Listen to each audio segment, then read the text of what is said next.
ধরুন আপনারা যে ফল আমেরিকাতে খান, এটা কি আমেরিকায় চাষ হয় ফল, নাকি কানাডা মেক্সিকো থেকে আসে? কোত্থেকে আসে? কোত্থেকে? এখানেই হয়, আবার বাইরে থেকেও আসে। Okay fine. লেটস সে আপনি যেই অ্যাপেলটা দিয়ে আজকে ব্রেকফাস্ট করলেন, যে অ্যাপেলটা আপনি খেলেন,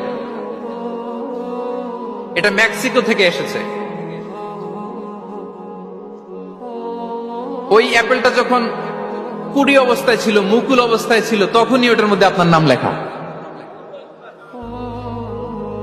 এর মধ্যে কত পাখি এসে ওই গাছে বসেছে, কত মুকুল নষ্ট করেছে, ওইটা নষ্ট করে নাই, কারণ ওইটা আপনি খাবেন।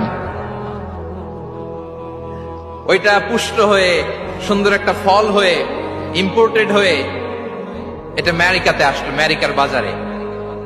অনেক মানুষ ওই ফলটা সুপার মার্কেটে যে ধরে চড়ে নেড়ে আবার রেখে দিয়ে চলে গেছে, নেয় নেই। ওইটা সে খাবে না, কারণ ওইটা আপনার রিজিকে লেখা।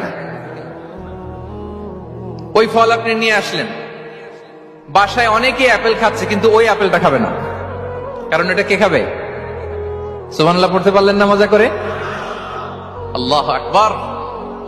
আপনার জন্য যে রিজিক নির্ধারিত, এটা আপনিই খাবেন। এর মধ্যে আপনি মরে যেতে পারতেন, বাসা থেকে অন্য কোথাও চলে যেতে পারতেন, কিন্তু না, মরবেনও না, অন্য কোথাও যাবেনও না ওইটা খাওয়ার আগে। This is the essence of rizq. This is the essence of provision, sustenance. Inna Allah huwa ar-razzaq dhul quwwati al-matin. মায়ের পেটে থাকতে নির্ধারিত, ওই ফল কেউ টাচ করবে না up until you try it. This is rizq.